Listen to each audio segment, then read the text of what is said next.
A cowboy lived alone for years until a girl's knees hit the dirt and changed everything. Before we ride into this story, take a moment to drop a comment below. Let us know where you're watching from, what town or city you're calling home tonight. And when the end this story, don't forget to rate this story from 0 to 10. Now lean back, get comfortable, and enjoy the story. She didn't knock like she needed help. She knelt like she wasn't sure if she deserved the door to open. Blood on her sleeve, snow in her hair, and the kind of silence behind her that only follows a woman who's run out of places to beg. Colt Ashburn hadn't spoken to another soul in 8 years. But that night, he opened the door, and everything he buried started to breathe again. The wind only knocks once. The knock came soft, not desperate, not loud, just there. 2 taps on the wood, like someone asking, not for help, but permission to vanish. Colt Ashburn didn't move at first. He'd spent 8 winters without a single soul crossing that ridge. Folks thought he was dead, and he never corrected them. It was easier that way. But something about that knock, it wasn't chance. When he opened the door, she was on her knees, not begging, not broken, just out of places. Blood soaked her sleeve. One hand pressed against her ribs. Her breath came shallow, like it hurt to inhale. She didn't lift her head, but her voice made it through. I didn't know where else to go. Colt crouched slowly. The wind clawed around them, but he didn't flinch. Don't try to stand, he said, and she didn't. He carried her in like she weighed nothing at all. Rook, his dog, didn't bark, just watched her, watched him, watched the silence settle over the room like a second skin. He didn't ask her name. She didn't offer it. By the time the fire caught, she was unconscious. He bound her wound with an old flannel, laid her boots by the stove, and sat in the only other chair, arms resting on his knees, watching her sleep like she might vanish again if he blinked. No words passed between them that night, but something else did. By morning, she was still there. She stirred, blinking into the pale light, reached for the cup of water on the table without asking. You carried me, she whispered. Colt didn't answer, just poured another cup and set it beside her. Later, as the sun vanished again behind the ridge, she stood at the door. Her voice was low, measured. If someone comes for me, would you hand me over? Colt didn't turn from the fire. He just said, no. She waited. Why not? A pause. Then his voice, steady as the floor beneath them. Because this place doesn't get built twice. And she understood. Part 1. Where the cold finds you. The first thing Colt noticed about her wasn't the blood. It was her hands, trembling, cracked at the knuckles, dirt caked deep under each nail, like she'd clawed her way out of something that hadn't wanted to let her go. He'd seen hands like that before, not from work, from running. She told him her name was Lenora, but she said it like it didn't quite belong to her anymore. For 2 days, she barely spoke, ate what he gave her, slept in short, jagged bursts, always waking, like the world was still chasing. She didn't cry, didn't ask for much, just water. Once, when the fever finally broke, she sat up slow, favoring one shoulder. Colt didn't hover. He handed her a tin cup, then sat back in his chair, just like before she'd arrived, like nothing had changed. But something had. Rook, his dog, used to sleep between them. Now he curled beside her cot. A small shift, but small things meant something out here. On the 4th morning, she finally asked it. You don't want to know what I ran from? Colt didn't look up, kept sharpening the hatchet. No, she waited, then told him anyway. There was a man. Dent said he had work for me, cook on a riverboat out of Dodge. She gave a crooked smile then. The kind that doesn't reach the eyes. The job wasn't cooking. Colt set the blade down. She stared into the fire. He locked me in a root cellar. 4 days. I stole his pistol, shot one of his men, got out. Why here? He asked. She shrugged with one good shoulder. I walked till I saw your roof. Colt was quiet for a long time, then said, You were followed. Maybe, she replied, but I'm not running anymore. And the way she said it, not loud, not proud, but like someone who'd earned the right to stop. He believed her. Still, Colt checked the ridge a little more often after that. There were things they didn't talk about. He never told her how the fire started, how an oil lamp tipped during a fight he didn't start, how 3 men died because he waited too long to explain, how the boy who lied about him was the same boy he'd once tried to protect, and she never told him what that man did to her in that cellar. Some stories get lighter when shared, others get sharper.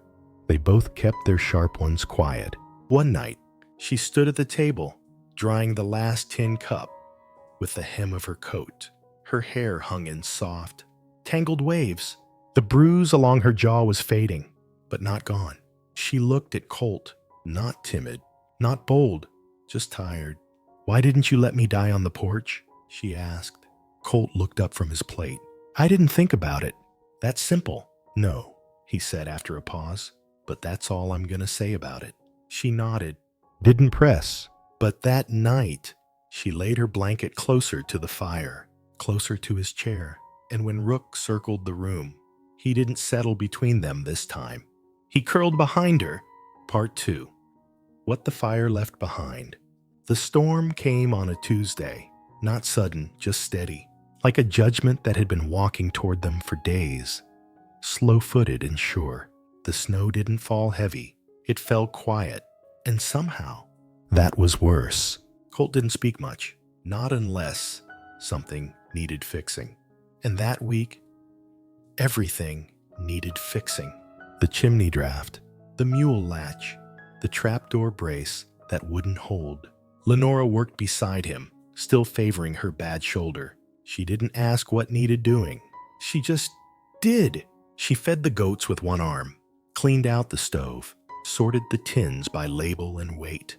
She never asked if she was allowed to touch things, and Colt never told her to stop. That's how trust worked out here. You did the thing, and if no one stopped you, you kept doing it. One morning, Colt came in with frost clinging to his beard. Lenora met him at the door, took the pail from his hands. He didn't thank her. She didn't expect him to, but he noticed her limp had eased. The bruises were fading. The girl wasn't, that night. While the wind scratched gentle warnings against the windows, Lenora sat across from him near the fire, her good hand stitching a torn glove. You ever lived with someone before? She asked. Colt didn't look up. No. No wife? No. She nodded, like it matched something she already knew. I was promised to a man once, never made it past the train yard. Silence.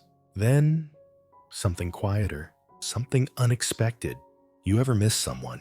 Colt paused, knife in hand, kindling half cut. My sister, he said. Marie. Lenora waited. She wrote for a while. After the fire, said I should come see her boys. He shook his head. I never wrote back. Why not? He stared at the flame. Because when you disappear, people make up a version of you that fits their story. I let her keep hers. Lenora didn't press. She just nodded. Because she understood far too well. A few days later, Colt found her on the porch steps, wrapped in a blanket, breathing in the dawn. The sun hadn't risen yet. Just that silver hush before the world decides to begin. He didn't ask why she was there. He just sat beside her, quiet, and together, they watched the horizon do what it always did. Rise slow, say nothing. Inside, Lenora had started rearranging things. Just a little, moved the coffee tin, sorted the shelves, cleaned out the broken drawer, stitched a loop so the pencil wouldn't go missing again. She never said she was staying, but she was living like she already had. Part 3. The line we don't cross twice. It started with the wind, not a howl, not a gust, just a change, a stillness too quiet to trust.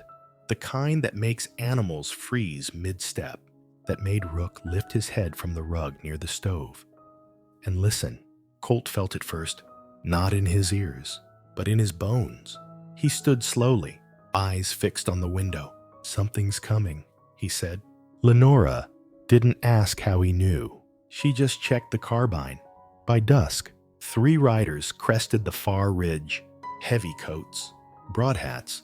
Their horses moved like they'd been pushed too far through too much cold. Colt watched through the curtain, hand resting quiet on the rifle by the sill. He didn't speak. He didn't blink. Lenora didn't ask who it was. She already knew.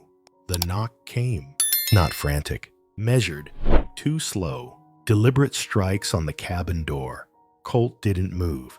He whispered, "Keep your rifle steady." Outside, a voice called, "Colt Ashburn. Ain't no need to die in that cabin." Silas Dent. The voice wasn't wild. It was too calm. The kind of voice that laced cruelty and civility, like a man who ironed his threats before delivering them. "You got something that belongs to me," he said. "Her name's Lenora." Still. Colt stayed still. She broke contract, took a horse, shot a man. That's theft and attempted murder. Colt shifted slowly, positioning himself by the window. Then, loud enough to be heard, she didn't steal anything. She left a beat of silence, then Silas. Colder. "You don't know what kind of girl you let into your home." Colt didn't flinch. "I don't hand people over." Another pause, a creak of leather, a whisper of reins. A horse stepped forward. That was enough. Colt raised the rifle and fired. The shot cracked through the side post, spooked the horses. One man fell, groaning in the snow. The others dismounted fast, scrambling for cover behind the fence line. Rook growled low from under the table. Lenora was already at the back window, revolver in hand. "They're circling," she said. "One's headed for the shed." Colt nodded. "You see him, don't hesitate." "I won't." Gunfire cracked again. A bullet tore through the top window. Another struck the corner beam. Colt ducked, rolled, fired back, hit a boot. The scream that followed was sharp and ragged. Then a shout from outside. "You shoot again. I'll torch the place." Colt stepped forward into the open. "You do, and you burn with it." One figure reached the back wall, but Lenora was waiting. The shadow passed across the window, and she fired. One clean shot. The man dropped. No second round. No drama. Just one practiced, necessary pull of the trigger. When it ended, there was no victory. Just the sound of snow falling and retreating horses. Silas rode off, wounded man limping behind. The third was left where he fell. Only when the last of their shapes vanished into the trees did Colt lower his weapon. That night, they patched the shattered window with tarp and a warped slat of pine. Lenora stitched the curtain back with hands that trembled, but didn't stop. They didn't speak of what happened. They didn't have to. Later, as Colt sealed the cracks near the door with rope and wax, he looked over at her for a long moment. "You all right?" She didn't answer right away. Then, soft, "He won't stop." Colt nodded. "I know." Part 4. What we build in silence. The snow didn't melt. It settled, hardened into a pale crust across the ridge. Like memory, too old to melt, too real to vanish. Inside the cabin, nothing had burned, but something had changed. Colt noticed it first, not in what she said, but how she said it. She no longer called it your place. Now it was. "We need more kindling. We should fix that hinge." A quiet shift, but heavier than 100 promises. One morning, Colt came in with a split lip. The ice on the porch had caught him sideways. Lenora didn't gasp, didn't fuss. She just wiped the blood from his chin with the edge of her sleeve, told him to sit, and set water to boil without a word. Later that week, when she woke coughing, He got up from the cot, wrapped another blanket around her shoulders, and didn't say a thing, just care. The kind that doesn't need explaining. They never spoke of the shootout, but the rifle stayed by the door, and the revolver never left her hip. That said enough. Colt had once thought peace meant silence, but now he knew better. Peace wasn't just quiet. It was how the quiet was filled. A mug passed without asking. A garden row turned at dawn. A hand brushing the dog's head as it passed by. Not loud, but lasting. On the final morning of April, Lenora saddled the mule and rode alone down to the creek. She returned hours later, carrying a burlap-wrapped bundle. New boots, stitched by hand. Booker's wife owed me a favor, she said. Colt didn't smile, but he took the boots, tried them on, nodded. They fit. They should, she replied. I measured while you were asleep. That evening, as the sky turned lavender blue, Colt reached up to the cabinet above the stove, pulled down a slip of paper, folded many times over. Marie's handwriting, yellowed by time, still careful, still kind. He read it by lantern light, then folded it again, slower this time. The next day, he built a second chair for the porch. Didn't say why, didn't need to. Same shape, same size, set right beside his, facing the pass.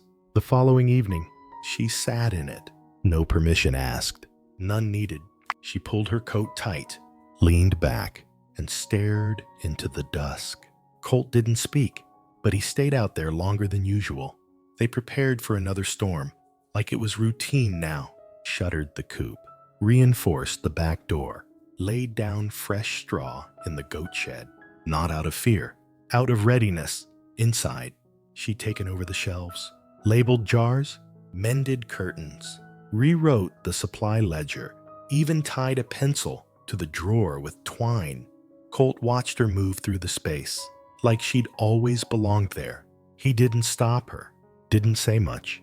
But one night, while feeding the fire, he said quietly, I haven't seen a flower bloom up here in 5 years. Lenora looked up from her stitching.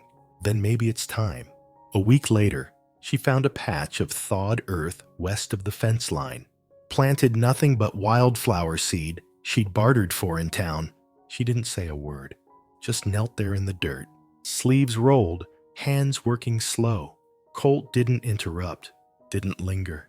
He just nodded once and kept walking. But the next morning, he built a low fence around the patch. Quietly, no words, just something to say. This stays. Part 5. The cabin that wouldn't forget. The snow was gone now, not melted in some sudden rush, but receded. Like it finally understood. It no longer had permission to bury this place completely. Split Rock Pass was dry in streaks again, the trail visible, the world wider, but neither of them moved toward it. Colt stopped checking the ridge every morning, not because he forgot what could come, but because, for the first time in a long while, he wasn't alone in facing it. One evening, as Lenora passed the porch, carrying firewood, she paused. Colt, she said, you told me folks think you're dead. He nodded, brushing dust from the rail. They do. She looked at him for a long second, then finally asked what had lingered in the silence for months. Why keep it that way? He didn't answer right away. Then, low and steady, because if they knew I was alive, someone would come. She didn't press, didn't need to. Some men carry a past that won't forget, and some women carry the same. They didn't talk about the future, but they acted like they were building one. One morning, Colt rose before dawn and packed the mule. He returned late, hands full of wire, nails, and new kettle. Lenora rewrote the pantry list, labeling each jar, counting every tin. They tended to the cabin like it mattered, because now it did. One evening, Colt leaned back in his chair and watched her sew. She didn't ask what he was thinking. She never did. But after a while, he said, you know, they'd think you're mine. She didn't look up. Is that supposed to scare me? He smirked. Barely. It's better than what they'd think if you showed up alone. The next day, he showed her where he kept the shells, beneath the floorboards, tucked in oilcloth. 2 boxes of 30-30, one of 30 Gates shotgun slugs, lined neat. Then he handed her the second revolver. No speech, no explanation. Carry it, she did.